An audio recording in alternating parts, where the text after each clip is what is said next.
This is the new top-of-the-line 911, the Porsche 911 Turbo S. Let's enjoy some introduction shots before we get going with all the things you need to know about the most powerful model of the Porsche 992 generation. Let's go!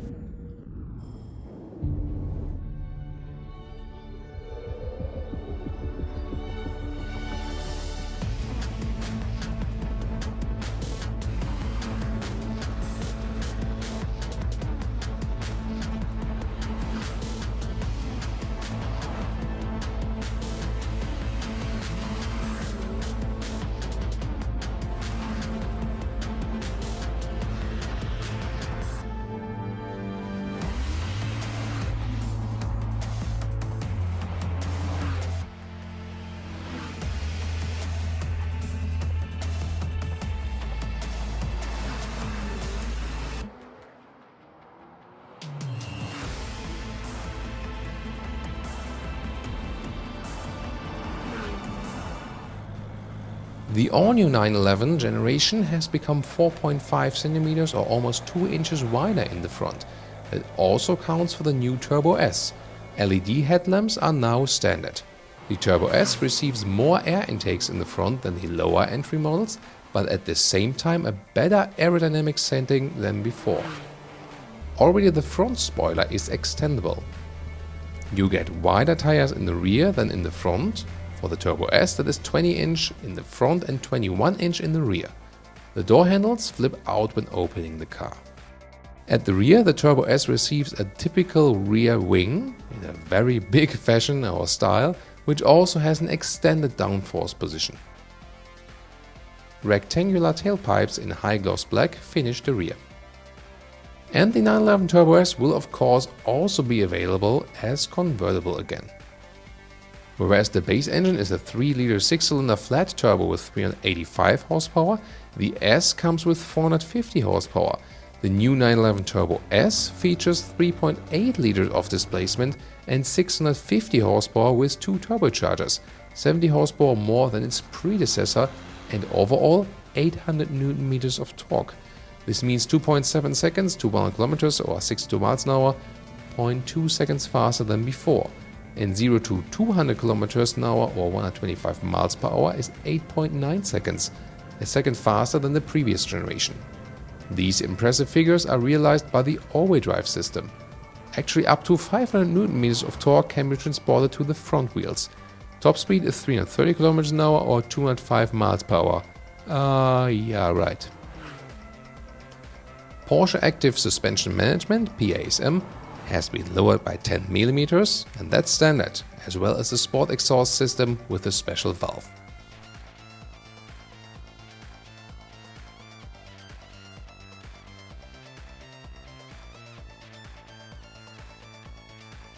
In the interior you get more infotainment inside with a 10.9-inch screen. Carbon fiber deco elements are dominant. The seats sadly only come in animal skin as standard. Oh, and we already have the prices, taking Germany as reference: 216k euros for the coupe, 230k for the convertible. Ouch. So what do you guys think? The new 911 Turbo S? Leave us your comments.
the brand new Audi A3 Sportback.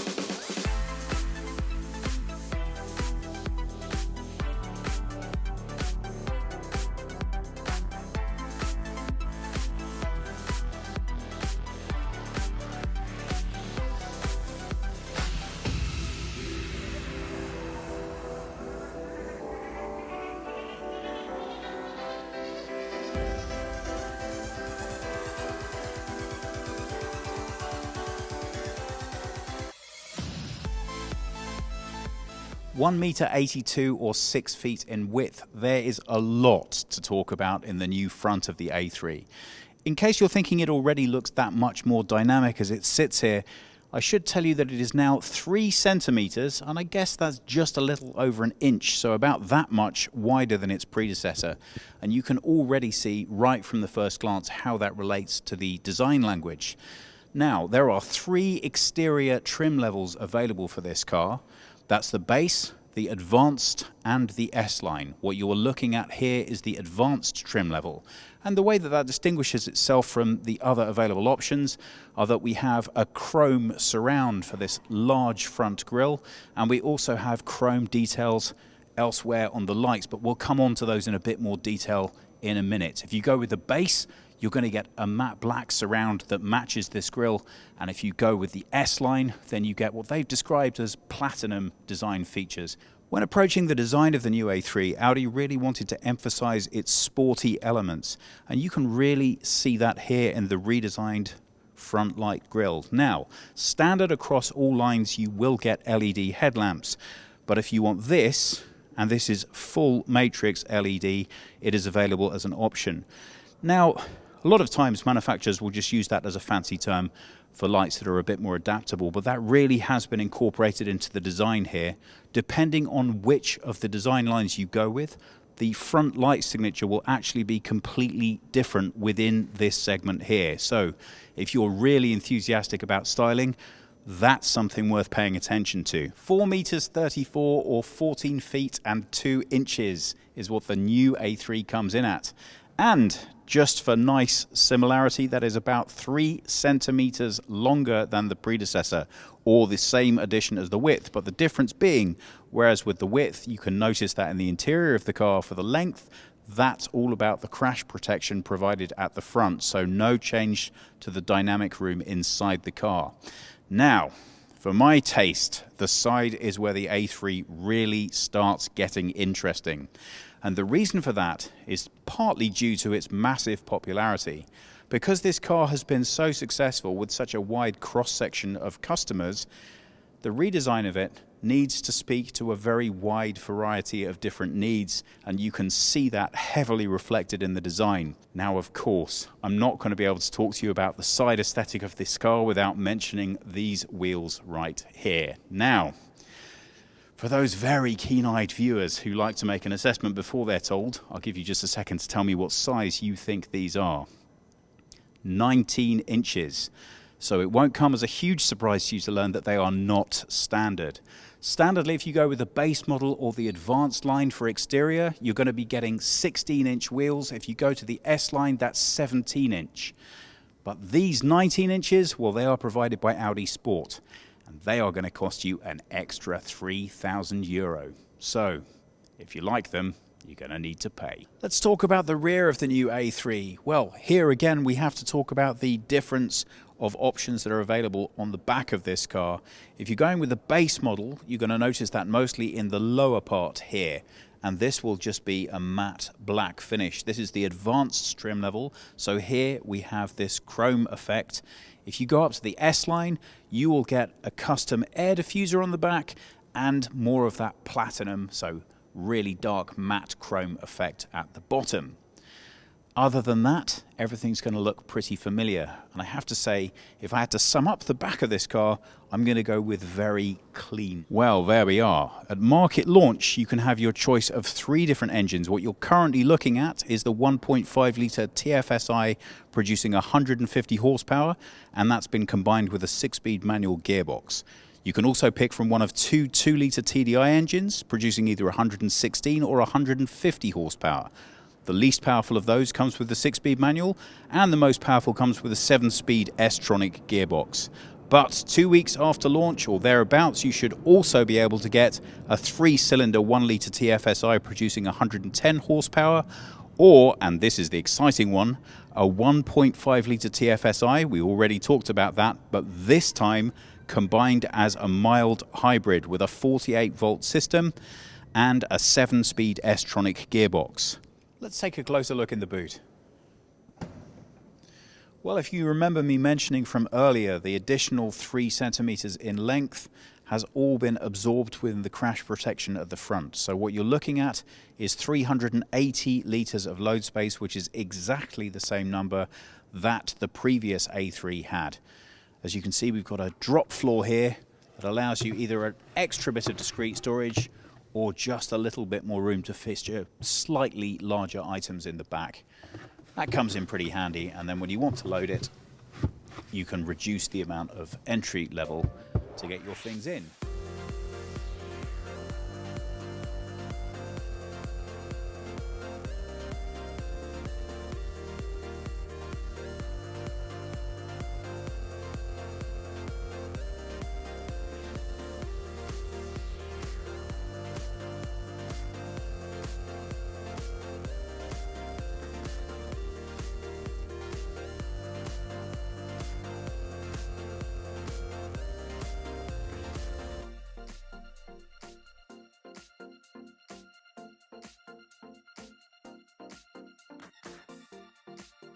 There are 3 different trim levels to choose from. There's the base, there's the design line, and there's also the S line, which you are looking at right now.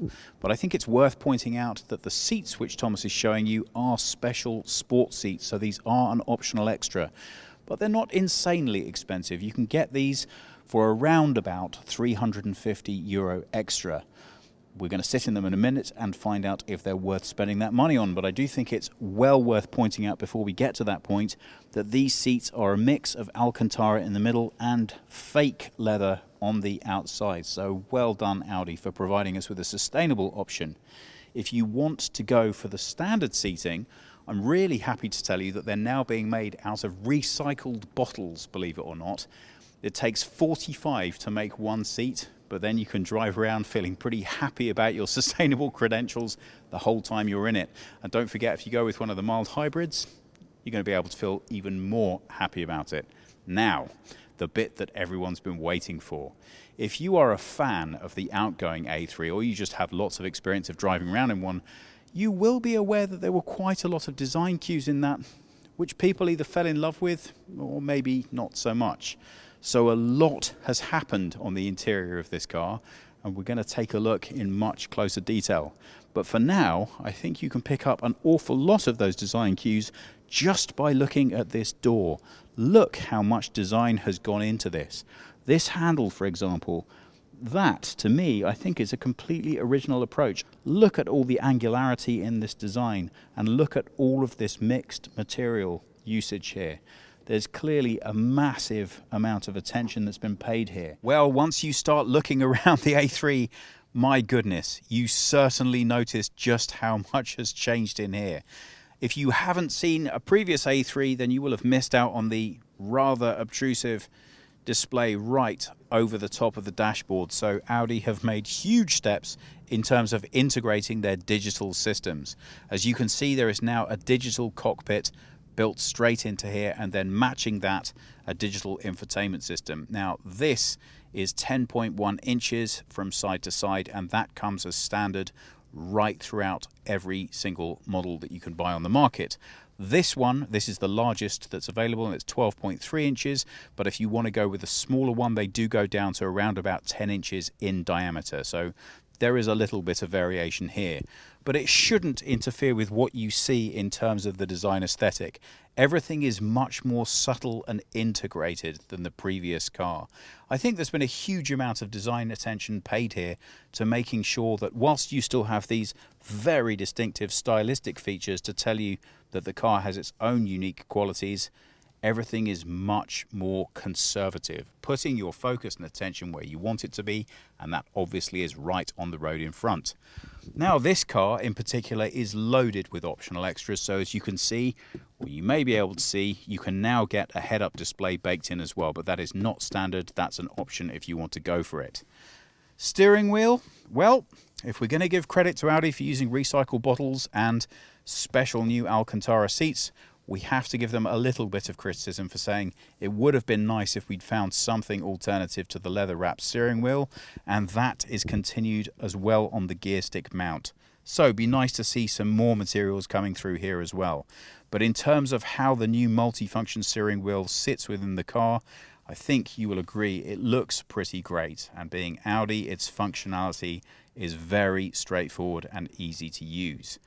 Now, as far as the driver's systems in this car go and their integration with the infotainment system, this car has 10 times the processing power of its predecessor.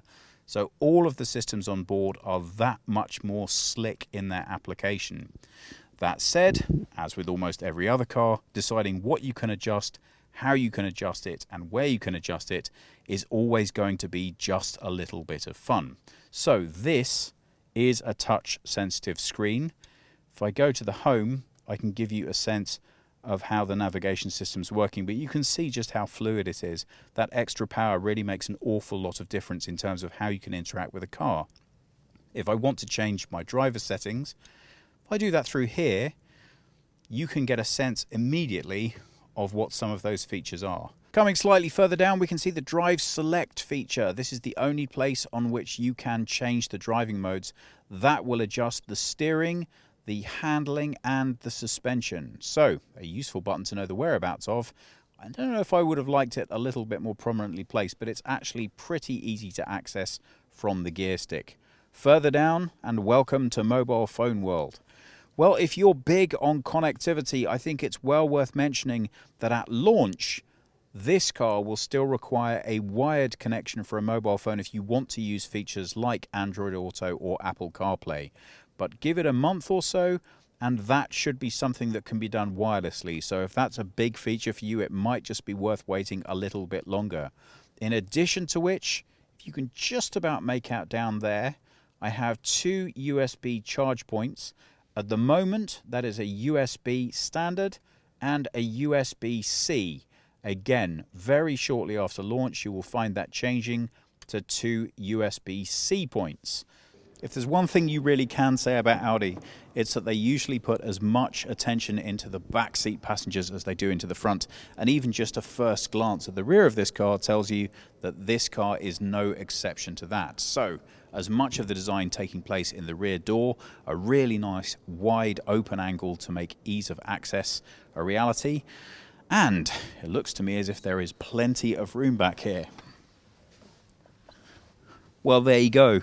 Again, if you're comparing me at around about 6 foot, 6'1", you can see I have plenty of available headspace here. Now, the seat's quite far forwards because it's adjusted for me, but even taking that into account, absolutely masses of legroom back here. Now, it's also worth mentioning that although we never gained the benefit of that additional 3 centimeters in length at the front, you really do notice it for width. So there's much more available shoulder width than there is in the predecessor. Now, I know 3 centimeters is not a whole lot of room, but the impact upon your comfort as a rear seat passenger is immediate and noticeable. Well, that about does it for us from our sneak peek behind the scenes at the brand new A3 Sportback. So, what about pricing? Well, if you're looking at base models, they start at 26,800. This is for Germany, and they go up to around about 34,900. That's entry price depending on trim level. Of course, once you start adding options and you start looking at the different things available, that price can go up pretty briskly from there. But I think it's fair to say you can get more or less what you want if you factor in around about an extra 5,000's worth of spend. Clearly, 3,000 just for wheels is not going to be everybody's order of business. But you know, it absolutely will be some people's, so it's nice that they're there. On the other hand, do you really like Matrix LED enough to justify 1,500 spend on them? Well, some people will. They are, after all, a very nice feature. But for my money, I'm going to use that cash for things like the driver assistance systems which again, thanks to that additional bump in processing speed, really are likely to be working extremely well with this car. So, it's so often the case with Audi. You say, yes, what a great product. And then you look to pricing and you say, but is it delivering a price point? Well, I think the nice thing about Audi is that it doesn't make any apologies at all for being the price that it is. That's not to say that it isn't very important to Audi to represent strong value for money, but it is to say that they are very keen to present the cars that they want. And they cost what they cost. So if you're making a very price-conscious purchasing decision, Audi may not necessarily be the first pick for you. But if you want a car that represents exactly what you want, you will be able to find it within the configurator at Audi. For my taste, I think this car represents a huge step forward stylistically over the predecessor. I love the interior redesign. It's much more in keeping with what I expect from an Audi, and the exterior promises all kinds of driving fun to be had. Of course, we're going to have to wait just a little bit longer to find out how well it delivers on those promises. But if what we've seen so far is anything to go by, then I'm more than a bit excited to find out. Guys, if you have any comments or questions, please pop them below. Thank you so much for watching, and we hope we'll see you all again soon. Join us for a first look of the all-new Golf GTI in the 8th generation, and we also compare the new GTE and the GTD. Let's go!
In the front, the all-new Golf generation has the different shape of the headlamps. That's the main characteristic, and also stronger hood here, but in general a rather evolutionary change. Then the GTI model here, you can see, has this red stripe that goes all around the front, also into the headlamps, and below that, that's really cool, is the daytime running light. That's not only here, but also in the middle part here. That's really fancy, and it's also working while driving indeed. Pretty cool. Then lower part with a honeycomb structure grille, pretty massive, 4 meters 28, 14'4", or 168 inches is the length here of the new Golf generation. Here the GTI comes with a special GTI badge, then starts with 17-inch wheels. These are the optional 18-inch wheels, and optional you can also go for 19. Red brake calipers as a contrast, and here of course very cool fitting to this so-called King's Red metallic. In the rear, I really have to say, wow, I mean, this is a base GTI, so to say, and it gets this very strong lower spoiler and 2 pipes, and they're really separated in this GTI here, and actually pretty massive, so you don't need like an additional sports exhaust or something. And now about the engine, a 2-liter 4-cylinder with 245 horsepower. And now comparing the GTE exterior, the plug-in hybrid.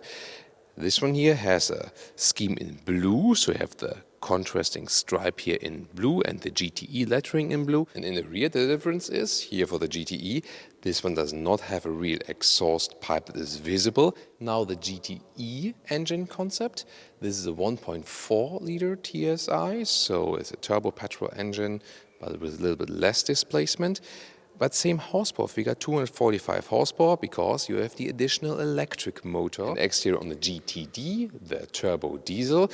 This one does not have a contrasting color here, just a silver stripe. This GTD here looks, by the way, most impressive of the lineup today, because A, it has bigger wheels, 19-inch, the maximum wheel size here, and also because of this dark gray color, so this makes it, over the strongest appearance. And the GTD comes with a 2-liter TDI, a turbo diesel, here with 200 horsepower.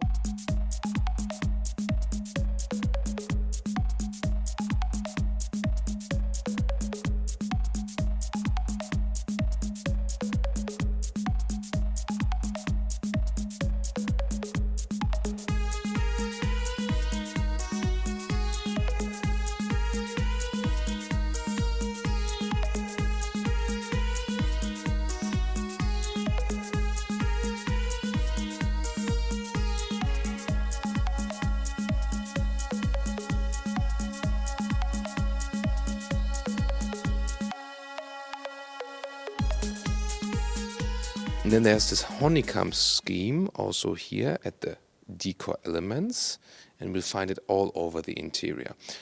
Well, digitalization is the scheme of the new Golf 8. Then there are digital instruments, comes standard now for all Golf versions, 10.25 inch.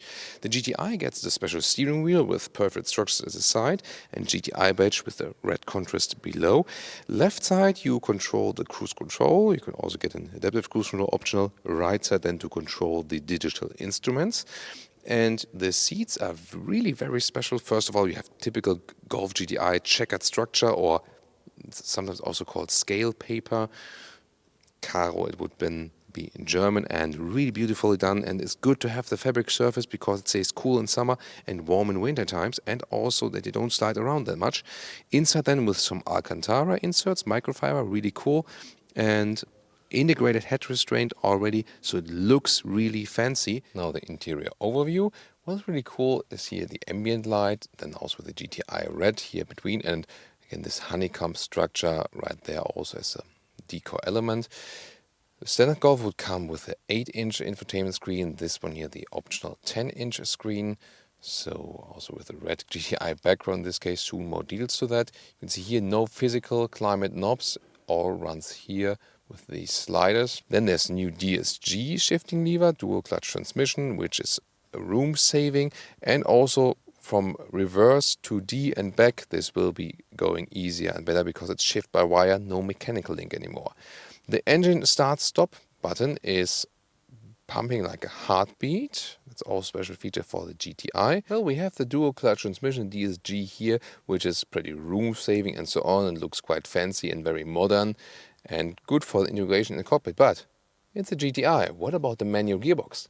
Yes, I can confirm the GTI will still be available with the manual gearbox. And these are the special digital instruments in the GTI style, and you can actually then decide what you want to have, left or right, for example, navigation, or you want some like other information. Now more details to the infotainment system. So you have different main menus here, for example, with the GPS. You can slide one more, then you have, for example, the consumption meter and so on. And the icon view here, to me that looks a little bit old school, doesn't it? Telephone either via Bluetooth or Apple CarPlay or Android Auto. CarPlay is also available in a wireless way. At the moment I have the cable set. The GPS looks like this, can also be increased over the whole screen, and the GPS software the Volkswagen company is usually pretty good and also leads the way. Everything's really clear and crisp, but the white accentuations here, to me, a little bit too bright. You can, however, also adjust the colors of the whole system right here. CarPlay integration looks like this. This is using pretty much off the screen. 10-speaker optional Harman Kardon system is giving a very crisp and clear sound. I like that. Now to the rear. You can see here the checkered structure in the red contrasting is also for the rear seats.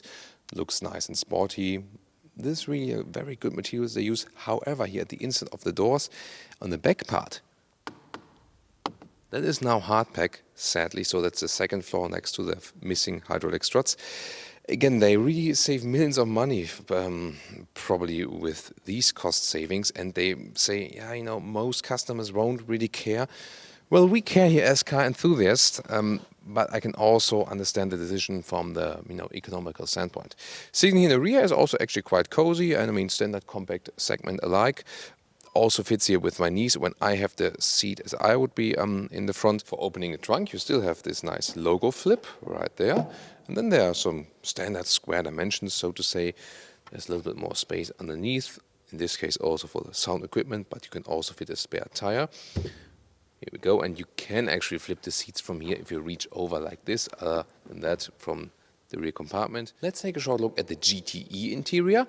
It's almost the same as in the GTI, also comes with the same equipment, but then again the digital instruments, for example, have a GTE badge and also a blue scheme, also a blue inlet at the steering wheel with a GTE logo, and the seats, they are with the same base structure in the checkered or scale paper structure, but then have the blue contrast and also some blue contrast stitches around.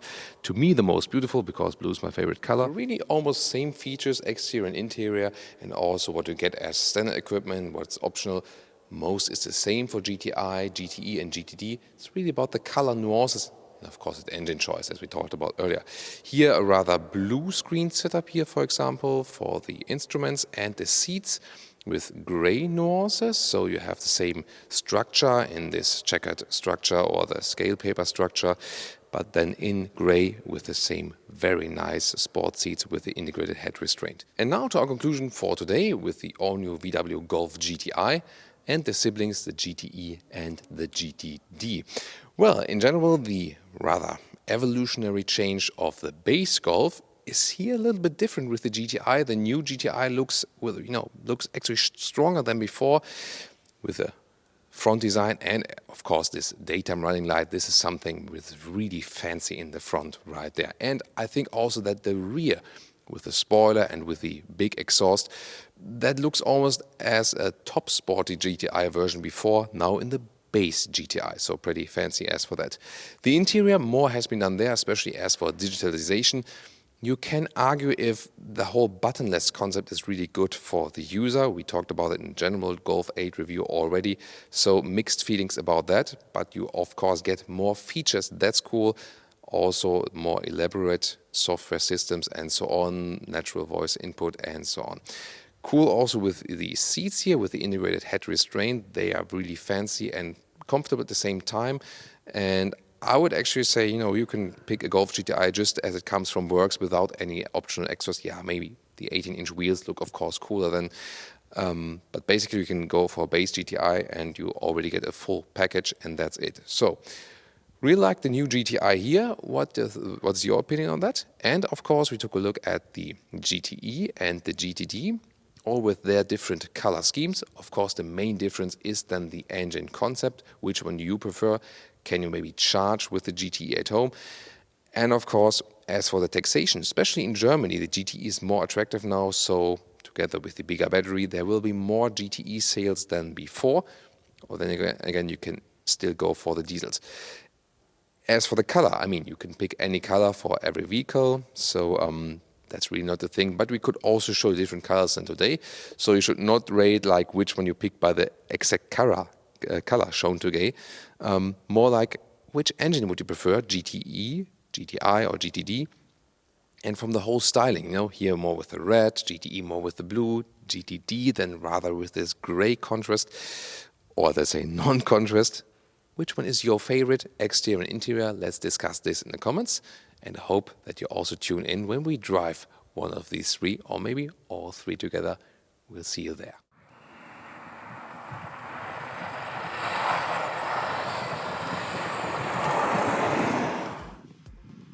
This is the new VW Touareg R, the sporty version of that SUV that directly comes as plug-in hybrid. Let's take a look at the details.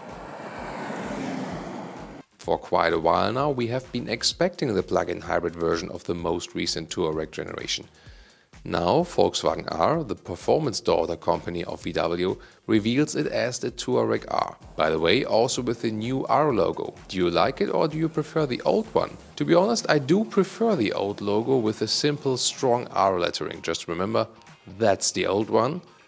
The new one looks like a loop symbol with a slash underneath or something? Or am I missing a sense of art? The VW Touareg R is, so to say, top of the line or top spec. So it directly receives the otherwise optional LED matrix headlamps. It also comes with a black design package with stronger bumpers and dark accentuations. That black style design pack you can also get for other Touareg, however. 20-inch are standard for the Touareg R, option you can go for 21 or 22-inch wheels. The R exterior pack overall includes R-style bumpers in vehicle color, air intakes with black fins, black frames around the window and some R logos all over the place. The LED rear lights are tinted. You also receive widened wheel arches in vehicle color and trapeze-style exhaust pipes. The color is well known for Volkswagen R and is called Lapis Blue Metallic. As you have already seen, we have also some nice drifting shots from the snow. That works because the classic permanent all-wheel drive system is rear-wheel biased.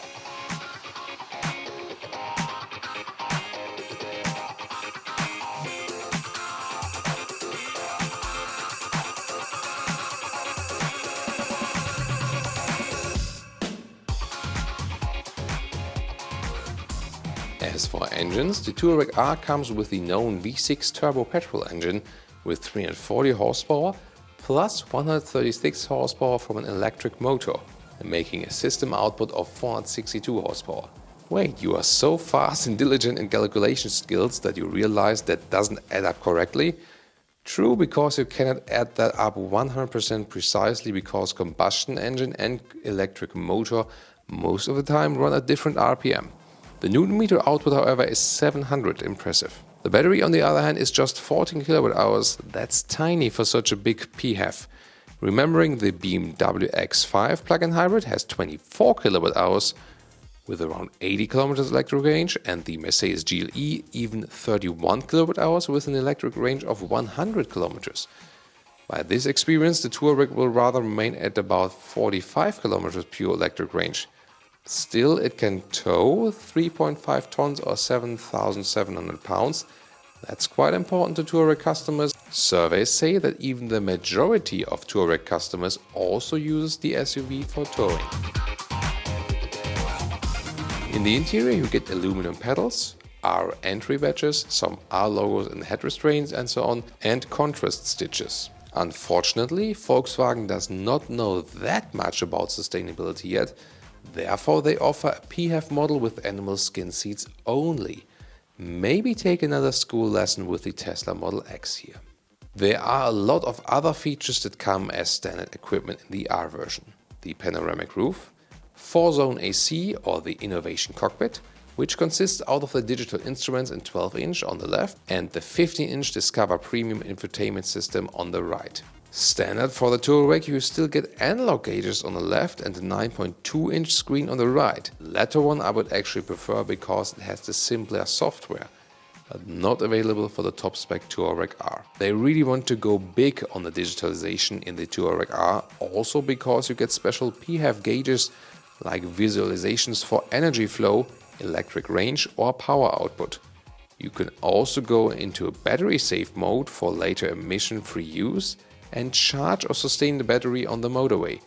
Not efficient, but maybe at some point needed in city emission zones. So that's it for the new Touareg R. What do you guys think? We already have several Touareg reviews out there. Street, off-road, different engines and so on. You should check them all out. They will be linked in the video description and the pinned comment. And soon we can also take a spin in the new plug-in hybrid.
Wait a minute, that looks like an S-Class, but is it? No, the new design just seems to stretch the car visually. This is the final revealed version of the 2020 Mercedes E-Class Facelift. in this case the AMG line. We already have shown you a preview with driving along. Check that out later for more information. Let's dig deeper now into the changes on exterior, interior, infotainment and technology. We'll also take a look at different trim levels. We have the sedan as AMG line here, as well as the estate all-terrain, both exterior and interior. Since Geneva Motor Show 2020 has been cancelled due to the coronavirus, we deliver you this insight without being on location ourselves.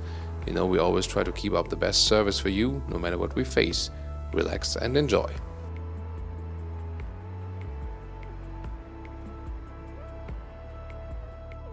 So here we are, the new Mercedes E-Class now starts as the Avantgarde trim.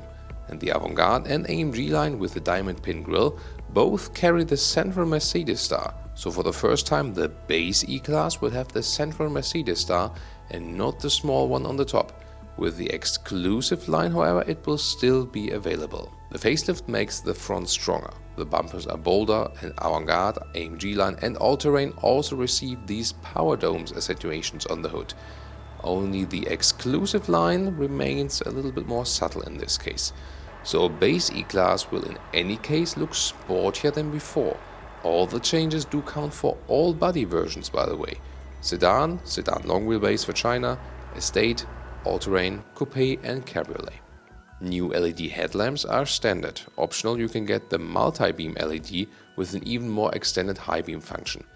The headlamps are now flatter and more integrated and show a new LED signature, now with only one stripe.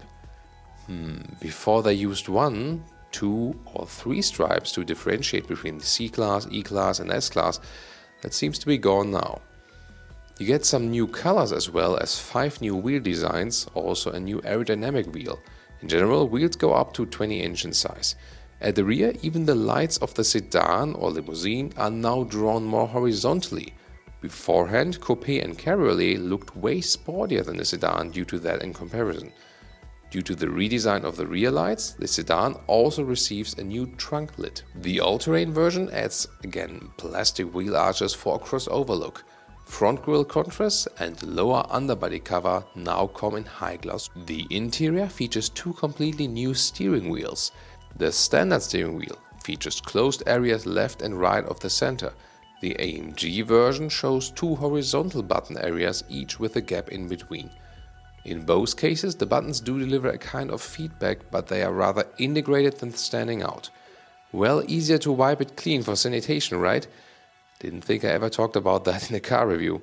Times are changing, but on the other hand, we all agree here that the new steering wheel looks fancy from the distance, but that these new integrated buttons look and feel cheap if you compare them with the galvanized real buttons and jog wheels that were there before.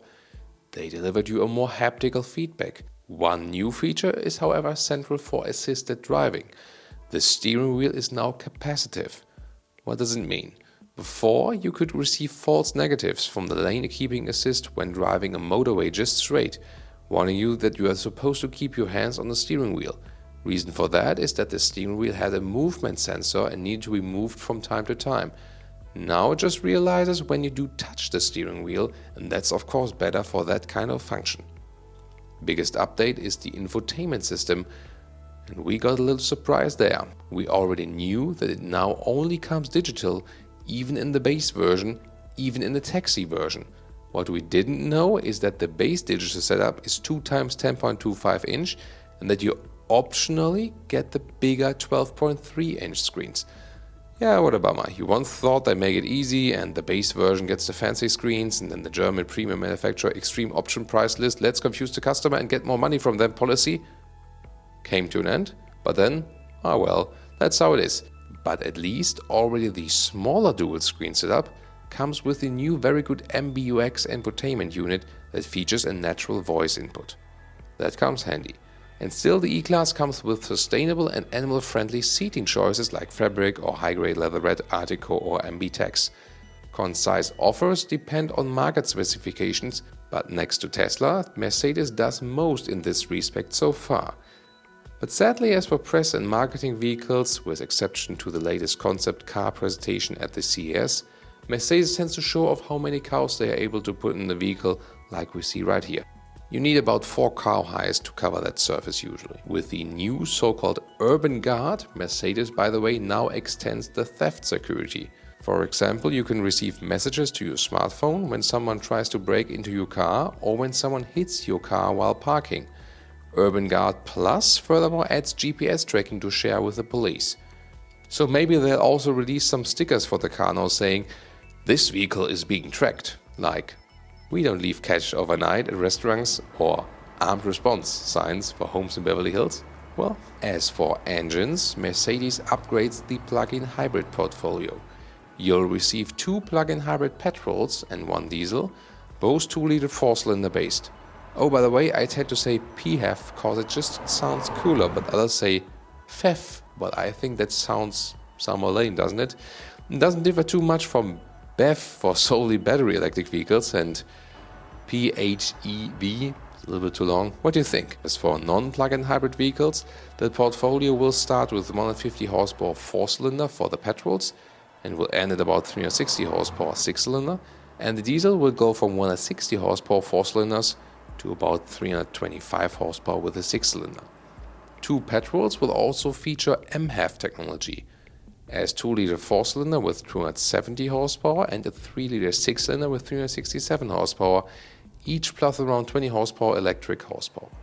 Oh, by the way, so we say MHEV, that's why I also say PHEV. Otherwise it would be MEV for MHEV, and that'd be weird, got it? FEV, BEV, MEV? No way. Driving-wise, most changes will affect the assistance systems. Talked about the capacitive steering wheel before. Furthermore, the Distronic Adaptive Cruise Control will now take map data into account and can reduce the speed in advance before a traffic jam appears in the line of sight. Parallel, the car gives back information to the cloud of existing traffic jams. The lane keeping assist also takes emergency corridors into account now, so it aligns left at the left lane and right at the right lane when being stuck in a traffic jam, so emergency vehicles can still pass without all cars aligning to the middle. That indeed can be a problem so far with existing traffic jam assistance systems. The standard autonomous emergency brake assist now also recognizes crossing traffic and reacts accordingly. The blind spot monitor now also offers a feature that it warns while standing still, for example when cyclists approach from the rear. And the 360-degree camera was improved and is now panning when moving the steering wheel. That is done electronically with the chosen part of the image. The camera does not move physically. As for suspensions, you'll still receive the standard suspension, the adaptive suspension and the optional air suspension. The air suspension has been updated in a few hardware parts. The base suspension now sits 50 mm lower to improve wind resistance and fuel economy. However, we didn't feel it would be uncomfortable during our first ride, even in the most, so to say, uncomfortable setup with lowered base suspension plus 20-inch wheels, that still worked. Wouldn't maybe recommend it for the best comfort, but that was quite amazing that it still delivered a good feeling of comfort. So let's conclude. The new Mercedes E-Class Facelift, or Mercedes E-Klasse, how we originally say in Germany, delivers a sportier look already for the base version. The new rear lamps also account for that. The interior gives you a better infotainment system and everything all digital, even if it comes in 2 sizes. In driving, the E-Class remains very comfortable and offers even more assistance systems. What do you guys think?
The brand new Skoda Octavia RS IV.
£1.83 or 72 inches in width.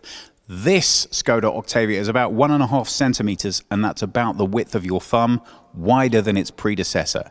So that styling already makes the car quite visually present on the road, but when you combine that with the new RS design, what you have is a lot more dynamic. We lose the chrome round this front grille and replace it with black matte effect. And again, if you look at the bottom, instead of where on the standard Octavia you have a silver bar that slightly splits up that visual height, here 4.70 meters or 185 inches in length.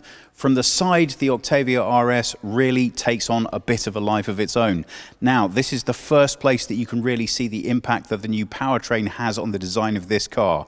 Why? Well, traditionally RS design uses dynamic suspension that lowers the ride height, usually by around about 15 millimeters, which is around about the width of your thumb. On this car, however, the ride height is exactly the same as a standard Octavia, and the reason for that is because, of course, it has batteries underneath that need to be protected. What do you think about that? Well, it's difficult, isn't it? If you're going to produce something that wants to be a bit more sporty, you do need to make some type of a statement with the exhausts. But this one always really divides the audience. Tell me what you think. This being the hybrid model, it does of course have a smaller fuel tank, so 40 litres is what the petrol tank holds. This is of course where you can charge the car's batteries. What you are looking at is a 1.4 litre TSI petrol engine that produces 150 horsepower, and it has been twinned with an electric that features a 13 kilowatt hour battery powering an 85 kilowatt electric motor. That gives you a total system output of 245 horsepower and 400 newton meters of torque. That's all going to be paired with a 6-speed DSG gearbox. Because of the electric motors, that actually has 3 different clutches. That will give you a 0 to 100 time of 7.3 seconds and a top speed of 225 kilometers per hour. Well, you know what? Every time I look in the rear of one of these, I have to pinch myself just to remember that this is based on the same platform as the Golf. What you are looking at is 640 litres of load space. And if that sounds like a lot, it's because it is. That's 30 litres more than the car that went before. And this is the estate. If you get the coupe version, you can still have 600 litres of load in the back. So really, this is not the largest car that Skoda make within this sector. Obviously, you can have a Superb, and that's bigger still. But I really would have to think quite long and hard about what it was I needed to fit in the back of anything that won't go in the back of here.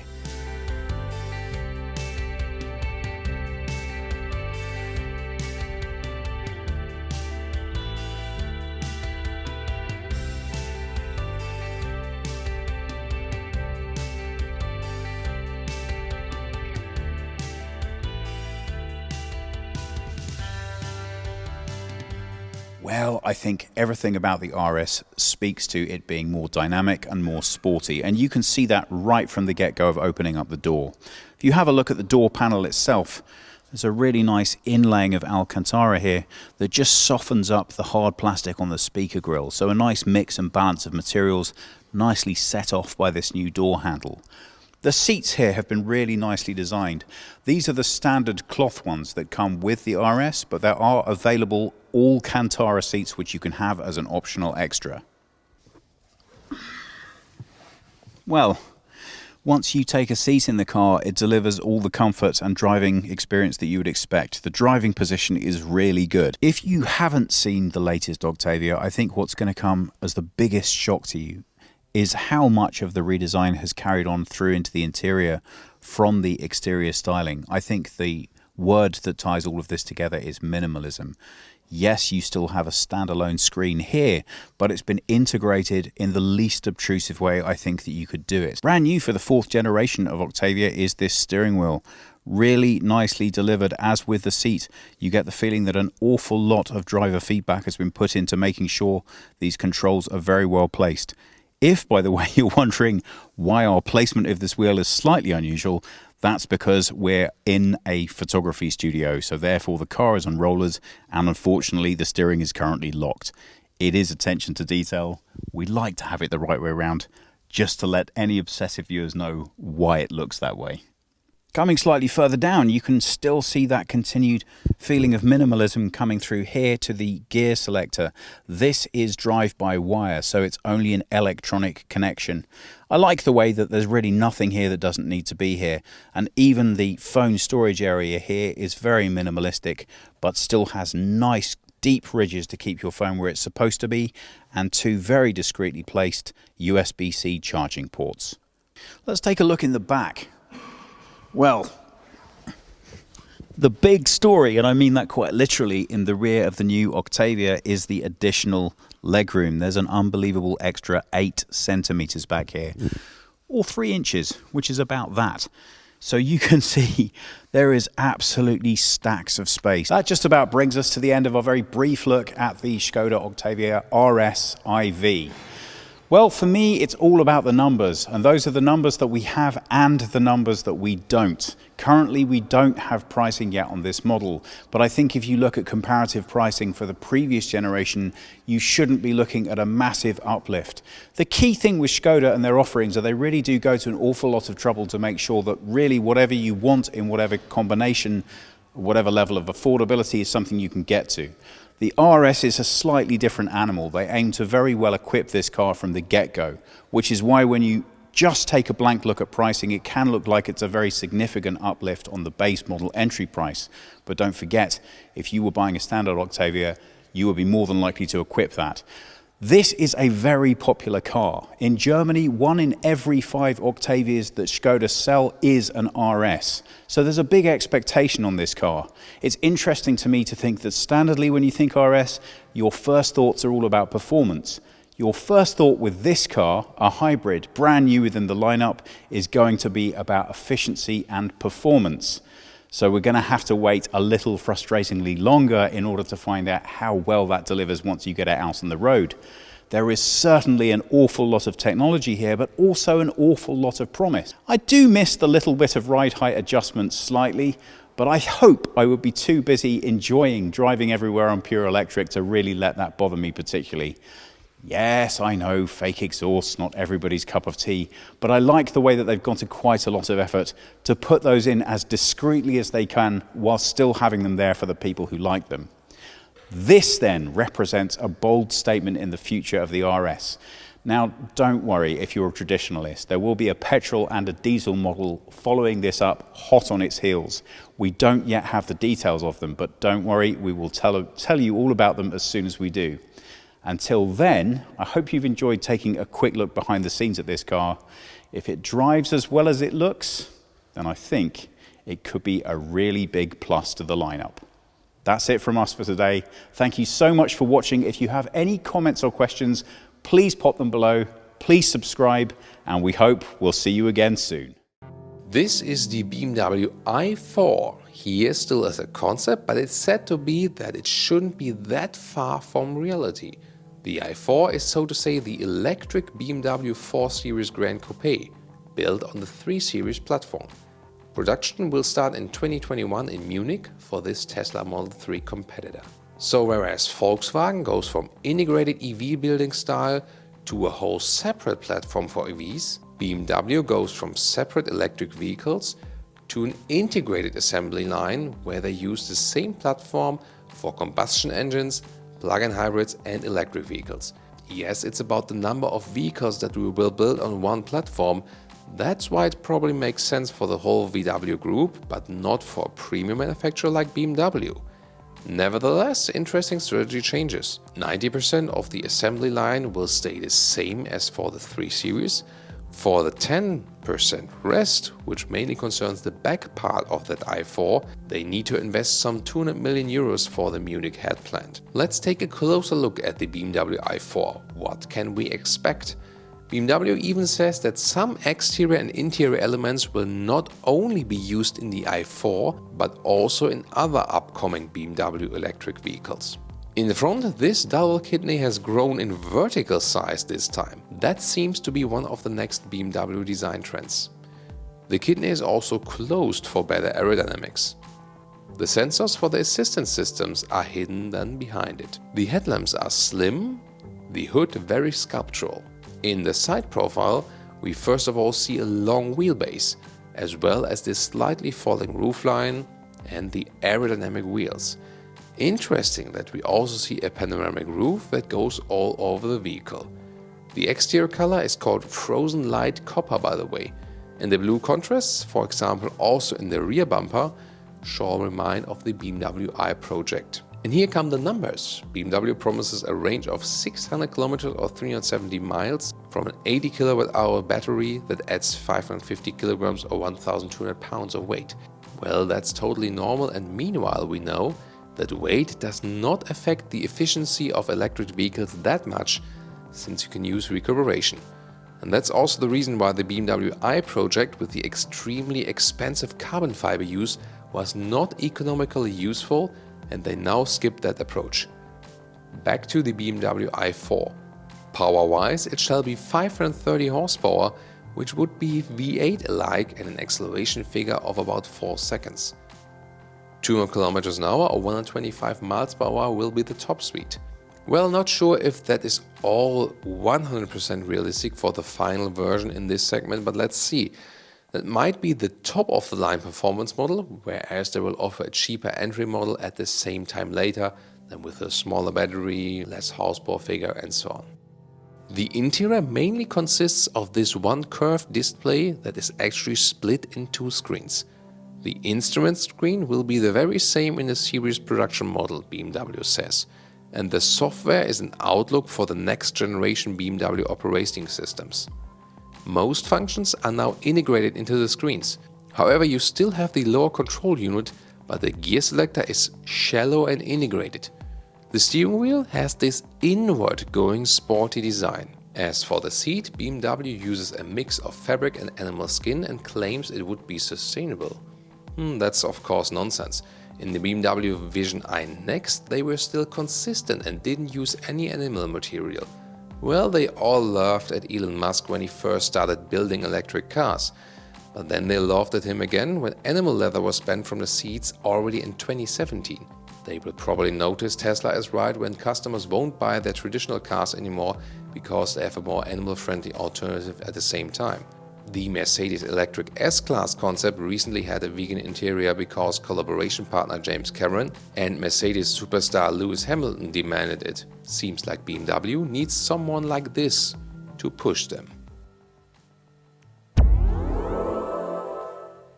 As for sound design, check out our special feature with movie composer Hans Zimmer, who designed the sounds for this EV. The space that is offered in the interior is supposed to be quite abundant thanks to the long wheelbase and the slim glass roof. We can also see an extended use of ambient lighting. That looks fancy. So what do you think about the future of BMW? They now claim that electrification reached the core of its brand, building an electric vehicle that is on the 3 Series platform. So, first approach to this one in this respect? Tell us your comments.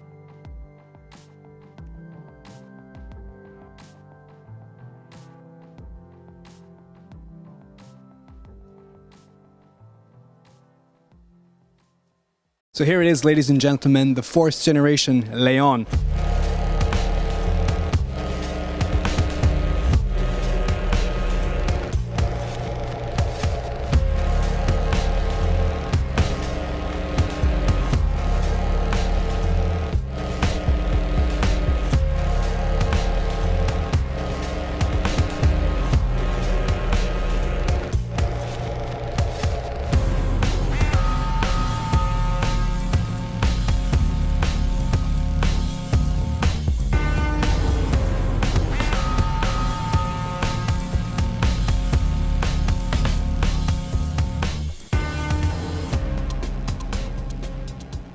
The headlamps are now very much horizontal, a totally different design. The previous generation had a more wider headlamp with another angle down here. But at the same time, there are nice detailing around the edges. You also have this daytime running light signature, a very strong muscular bumper down here, flanked by these vertical gray cosmetic elements. These are all cosmetic inlays, but they still seem like they have some aerodynamic effect to channel the air towards the side of the car. Overall, a very striking bumper. The entire front of the car seems to be narrowing itself, coming towards the front in this very concentrated area. So the new Leon has certainly grown in size. It's now 4.37 meters long. That's about 9 centimeters longer than the previous generation. In fact, the wheelbase is also longer than the current Mark 8 Golf, the same wheelbase as the Skoda Octavia. So we'll see how that fares once we actually get our hands on the car and get to drive it out on the street and hopefully on the racetrack, because a longer wheelbase definitely means there's more stability, but sometimes that comes at the compromise of agility. But nevertheless, you do have some new wheel designs. This is the 19-inch wheel design. I really like this. This is also the plug-in hybrid version of the car, and we'll talk about the engines in a little bit. But this is also kind of having that pseudo aerodynamic electric hybrid kind of design, because it's got quite a lot of cover on the rims itself. But I do like the copper accents. Going further along the side of the car, typical with the previous generation Seat Leon as well as the other Seats and Cupras, there is one very sharp design line at the top, which fades away at the back of the door here. But at the same time, there is another line that's coming in from here. In the previous generation, these lines were a little bit staggered. You would have one line from the front coming down here and the line from the back going a little bit higher, but now they seem to be at the same level. So this also gives the car a much longer appearance. I personally like the rear of the new Leon because I think there's a lot more shapes, a lot more contours. It's very sculptural, very three-dimensional. And I actually do really like this horizontal LED light strip. This LED light in the rear also has a lot of cascading and animated functions. So when you unlock the car and lock it, the light will cascade all around. The turn indicators are also animated, so I think this new rear design is very cool. We see this in a lot of performance cars, especially in the Volkswagen family, all the way up to the Porsche. So, I don't know, I think it's pretty cool. The sharper rake angle here for the rear window is a little bit more evident here, but at the same time, you do have this very strong lip. Then you have like the scoop down section right here in the hatch. Cupra stamping, very bold and glossy black with that logo right in the center. As we go further down, as you can see right here on the nameplate, this is the e-hybrid, the plug-in hybrid version. So that means, unfortunately, if you take a look over here, yes, these are just cosmetic exhaust tips. But do not fear, the 2-liter turbo petrol engines do have actual exhaust tips, and I'm sure they sound great. But yeah, here you do have cosmetic exhaust tips in the copper finish color, kind of like a dual port exhaust kind of a design on either side, but there is a very nice rear diffuser as well. So overall, definitely very athletic, very youthful, and very sexy, I think. Here in the Cupra Leon, you get either a plug-in hybrid version like the one you see here, or the 2-liter turbo 4 petrol engine. This plug-in hybrid makes a combined output of 245 horsepower that is basically coming from a 1.4-liter turbo petrol engine and an electric motor and a 13 kilowatt-hour battery. You can drive the plug-in hybrid for up to 60 kilometers on pure electric mode only, and you can charge it up to 100% in 3.5 hours with a wall box. But if this doesn't tickle your fancy, there's of course the 2-liter turbo 4 petrol engine, a very versatile engine in the VW family, the EA888 that we know quite well. Of course, advanced now, and that you can either get with 245 horsepower, just like this, 300 horsepower, and 310 horsepower as well. The 245 and the 300 are front-wheel drive with a limited slip differential. And you get the 310 only in the Sport Tour, the Estate version, with all-wheel drive. Unfortunately, though, the bad news is there is no manual option anymore. It's all the new shift-by-wire dual clutch transmission only.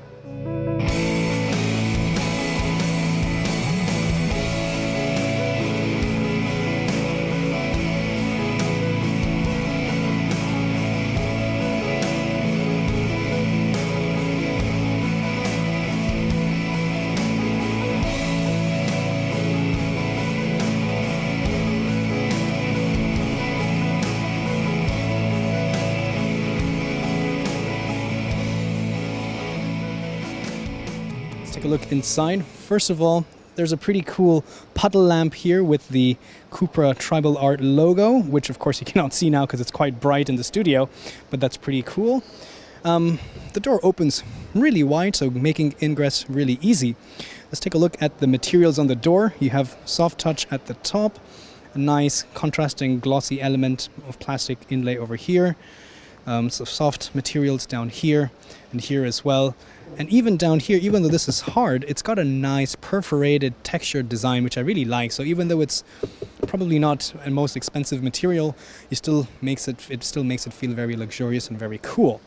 Something new also about the new Leon is the LED interior light. So there's light down here, which provides a nice hue, but as well as along the top of the door, which continues as you look inside all the way along the top of the dash, kind of wrapping you in this cockpit cocoon-like ambiance. The seats, by the way, are bucket seats here because it's of course the Cupra, so the performance version. And yes, you do get full textile fabric only options, which is really great to see. But of course there is also a full leather option. The one you see here is the black leather, but there is also a petrol blue. Let's get inside. Well, first of all, what really grabs your attention is this new steering wheel. And I must say, it does look really cool, really menacing, almost alien-like, like an alien starship from a video game, I don't know, with this logo and all of these this copper color. The vents, by the way, as you can see, the design is very similar to the front grille, so kind of has a very cohesive design language. A lot of shapes and, you know, like a little canyon over here. So it does feel very futuristic, very, very tribal. I don't know, I really like it. So first off, you'll notice the new 10.25-inch virtual cockpit digital instruments, and along with this very large 10-inch touchscreen as well. There's a lot of customization options with the instrument cluster, as you can see. Many different views that you can use, including having a map on the dash as well. You can even kind of customize the individual areas. Like right now I have 3 areas, and if I use this, I can toggle between different controls for this area. I can jump in here and I can toggle between my driver assistance systems. Like this has the adaptive cruise control, the limiter, side assist, rear traffic alert, front assist. This is also an advanced version of this technology. But at the same time, I can also control things like my vehicle status, oil temperature, so on and so forth. So a lot of useful information, maybe a little bit too complicated, but once we have our hands to do a full test and a full review of this car, spend some time with these systems, we can kind of tell you how we feel about it and what it has. There's also a steering wheel heating button over here. And as we move our attention to the infotainment system, of course, this is the top-end version. There's plenty of options that you can have with this, but as you can see, most of the controls are completely with this interface here. There are very few buttons, even for the air conditioning. You have to use this air conditioning system right over here. You can swipe, you can tap, you can make it hotter or colder, the temperature. This is the volume control over here. So it's not that intuitive. It does take a little bit of time to get used to it, and there is no capacitive feedback right now. So I don't really know if I'm pressing them hard enough or so on and so forth. But again, a full thorough test will reveal how these systems really fare. You do have Android Auto and Apple CarPlay to connect your phone. There is an inductive phone charger port down there. A couple USB-C ports as well. So very clean design. We'll take a closer look at the center console, but I wish there were a few more buttons. And once the market specifications of the options are revealed, then we'll see what other options we have for the infotainment system and if you can get one with actual physical buttons, which I would always prefer. Let's take a look in the back seat. The back door is actually a little bit longer now. That's also because of the longer wheelbase, and hence there is more body here. Another benefit of that longer wheelbase means that there is a little bit more space here in the back seat. As you can see, this seat is set to my driving position. I'm about 5'8" or 1.7 meters thereabouts. And even with the seat low, in a very low position, I still have plenty of knee room. There is just about enough space for me to slide my feet underneath the seat. The bench itself is really comfortable. The reclining angle is also not too steep or too relaxed. I think overall it's pretty good. Also nice arm headrest. So like I said, you do get the Cupra Leon as a 5-door hatch like the one here, but also an estate. The 5-door hatch has a trunk capacity of 380 liters, that's 380. The estate has 617 liters, that's 617 liters. But this is pretty useful in itself. It's very rectangular. There is very little, contours from the wheel arches. They're not, impeding into the space. It's very rectangular, very usable. There is a little bit of a lip, but you do lose some space as well because of the plug-in hybrid system here in this version. But on the whole, it is fairly usable. You also can remove the parcel shelf very easily and fold the seats in a 60-40 fashion, as you can see, to carry those longer items, and they do fold fairly flat, so you do have a flat loading area.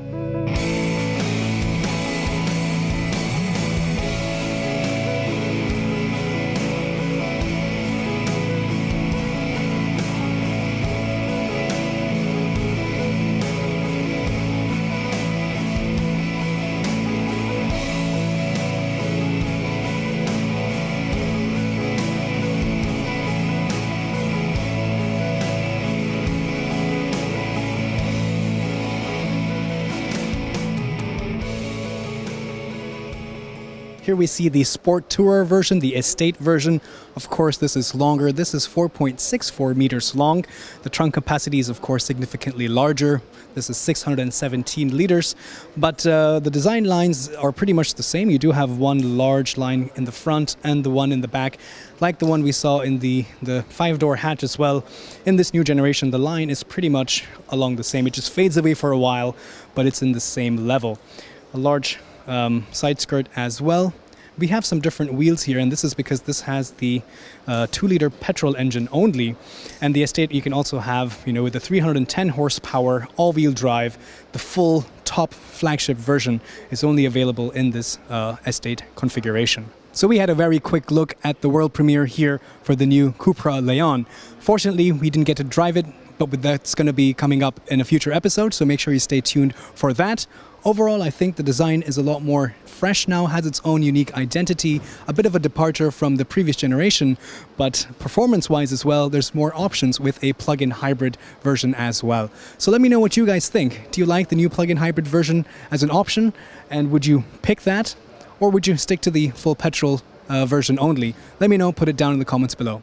Hi, I'm Brian. Welcome to Autogefuhl and welcome to the 5th generation of the Volkswagen Caddy.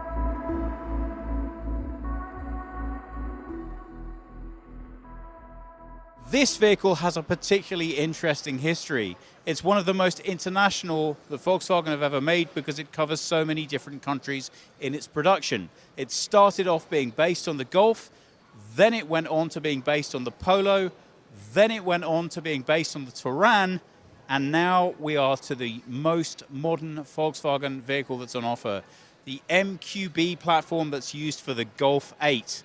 So, consequently, the dimensions have significantly altered.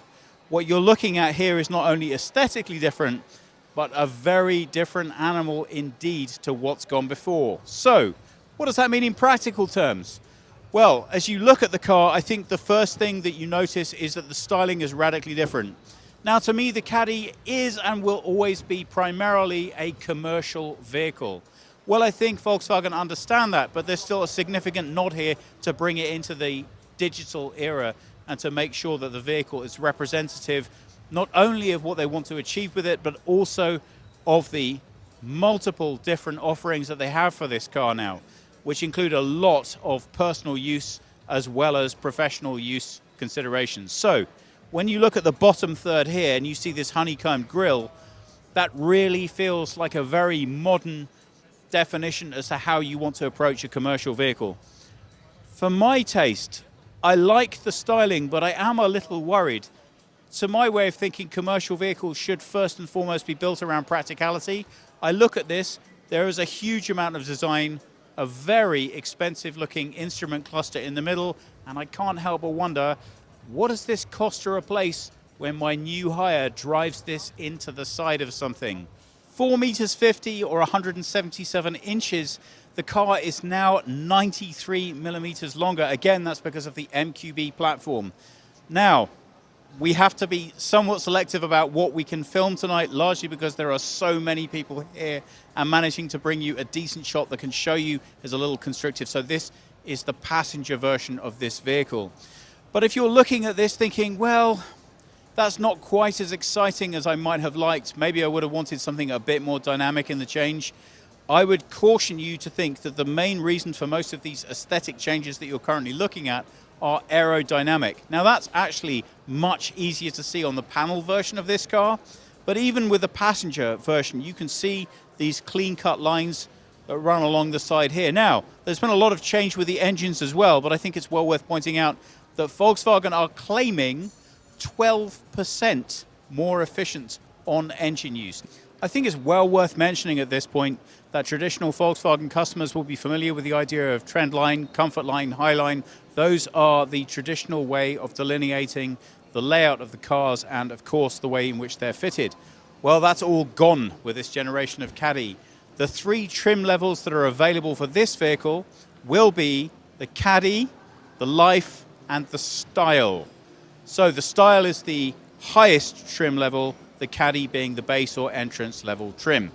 So just a little adjustment to get used to. I think one of the things, if you are a standard customer for the Caddy, that you will need to adjust to a little bit is there is now an awful lot more on offer. Now that doesn't necessarily mean that you have to be limited in terms of how you interact with it, only that whatever it is you want, there is now an option available for you to get it.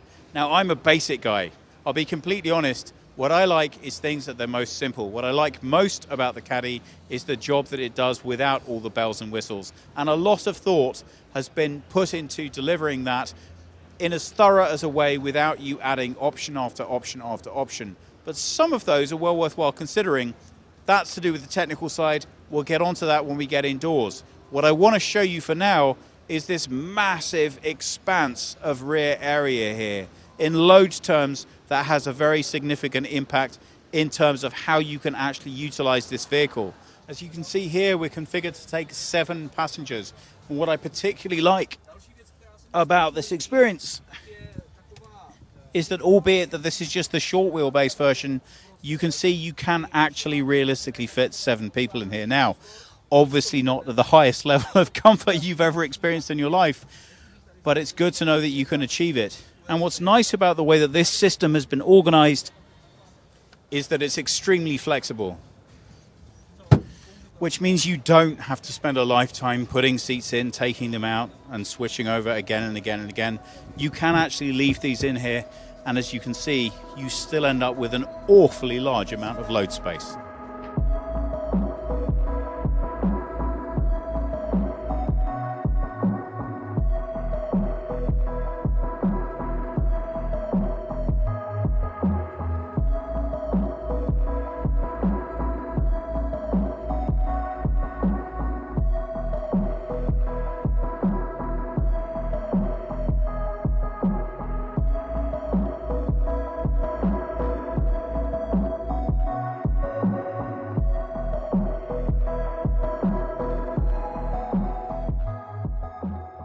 So all of that said, you're likely to be putting more miles onto a commercial vehicle than anything else you own. So attention to detail is really important. And here what we have are brand new seats. And I can tell you, you would think in the modern era that it was pretty common that seats would be really well put together and thought of. And I have to tell you that is not the case. These feel firm and supportive. I'm actually surprisingly low down in this vehicle, where you would expect it here, but I have stacks of headroom, obviously, here, because this is the very much person-used basis.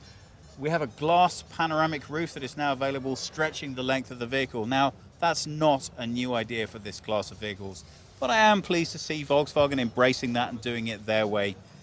What it does give me is a massively light, airy, and spacious feeling cabin, but one that is also very practical as well. There are large wells in the dashboard here for my documents or just extra things while I'm driving around. Everything feels very clean and very easy to keep clean in the interior. This is a brand new steering wheel, and again, it's a much more familiar experience to a car driver than it would be to somebody driving a commercial vehicle. So, albeit that this is the passenger model, you can get the very same experience in a commercial vehicle. I really have to say, I think they've done a very nice job of making whoever is driving this feel that they are not making a compromise by going with a commercial platform. And I think that's the key for a commercial platform crossover. But we really did want to bring you in a little bit more detail the displays here. That is the full driver's digital display, and over here, also 10 inches in diameter, you can see the infotainment system. Now, because this is primarily a commercial vehicle, everything should be based on ease of use. But don't forget that clearly this is just a show model and therefore doesn't function entirely as you might like it to. Now, what I really think is worth pointing out here is that one of the sales features of having a full digital system is that you do have baked into that essentially an app store. At any time, if there is an additional feature, either commercial or personal, that you want to add to your vehicle, you can actually enter the app store that's baked into the car and then buy add-ons. The thing I like about that is it means you're not paying for things you're not going to use and that aren't useful. But over time, you can actually upgrade and change your car. And as a commercial buyer, that's very attractive indeed, because there are certain things you don't necessarily know that you need the first time you take the car out that might actually end up being incredibly useful. For me, it largely comes down to whatever is going to save you the most time and money. That's as a business owner. As a personal owner, I find it really very encouraging that I don't have to be sold on things that I don't necessarily want. And I suspect that this is the way in which the market's moving. I think it will be a much more buy-as-you-want menu system than standardly coming in, paying for a certain level, and then you get the things that are associated with that. So that's my pitch as to why you would want to consider the full digital version. Once you get in the back, not only do you really appreciate those sliding doors, but you also appreciate the way that things have been finished back here. You really have a huge expanse of light and air, largely because of this panoramic roof that's new for this edition, but also because of the way that the seats have been configured within the vehicle. There is more than enough space. Now, I don't have particularly long legs. Jonas does. But if you look at my knees, you can see that there is still plenty of room for you to adjust, even if you are significantly taller than I am. As far as head height's concerned, well, what would you expect? It's designed to take Euro pallets. So honestly, I don't think there's anyone big enough to make this vehicle feel crowded. Nope, pretty sure even if you play in the NBA, you're still going to have enough headroom. Let's take a closer look at what's powering this thing. Well, I'm very excited to tell you that what you're looking at is one of the diesel engines. There are 3 available at launch, varying in power between 75 to 122 horsepower. There is a petrol, of course, also a 4-cylinder producing 116 horsepower, and that's coming very shortly after launch. Why is that the way it's working? Well, you should be aware that 80% plus of all Caddies currently sold are being sold with diesel engines. So it's hardly surprising that they're launching with those first. The really big news on this is that it comes with twin catalytic converters. That allows for double dosing, you're aware of the blue liquid that we all add to our engines now in order to make them run cleaner. Well, that makes this one of the cleanest diesel engines that is available anywhere for anything. I wanted to end with where my heart belongs, and hopefully because of this circus you can get some impression as to why we weren't able to film here the whole time, but I did want to show you this very much. This is the Caddy in its purest form. This is its commercial application. And the reason that this is so interesting to me is specifically because what's been achieved with the aerodynamics here. So you could look at this and say, well, that's flat, it's not all that exciting, I don't really know that that much is happening here, but that belies the extraordinary engineering that's gone into producing this car. Every single detail here, albeit that it might look as if it's not significant, goes into reducing that aerodynamic drag and increasing the fuel efficiency, and that's everything for this vehicle. But not only that, enhanced loading facility, making the space work better, cleaner, more efficiently, all adds up to making this car something that you can really see people are going to wanting to be owning and driving for as long and as successfully as the Caddy's history would suggest. So, what do we think about the new Caddy? He asked in a very echoey, ominous voice. I think it promises a huge amount. Whether it can live up to everything it promises, well, we can only wait and see. But if the 3 million people who've already invested in making this car a success have anything to do with it, then I think the future looks very bright indeed. Well, it would be remiss of us to end the clip without bringing you this. This is the Caddy vision, and to my way of thinking, if a rapper wanted to own a Caddy, this would be the one they would go for. As you can see, everything here has been pretty stylized, including the nice big black alloys right down to the extensive use of piano black throughout the design. I think it's a good thing that Volkswagen are really considering their customers on a larger base. But you know what? As nice as this is, I'm still always going to be the guy stuck halfway down a motorway, sitting in my Caddy, and I'm only going to be asking one question. Am I comfortable, and is this cost effective to drive? I hope that's probably consistent for most owners. Let me know if you think I'm wrong about that. But in the meantime, if you have any comments or questions about anything and we haven't covered it, please put it below. Please subscribe. Thank you so much for watching, and we hope we'll see you all again soon.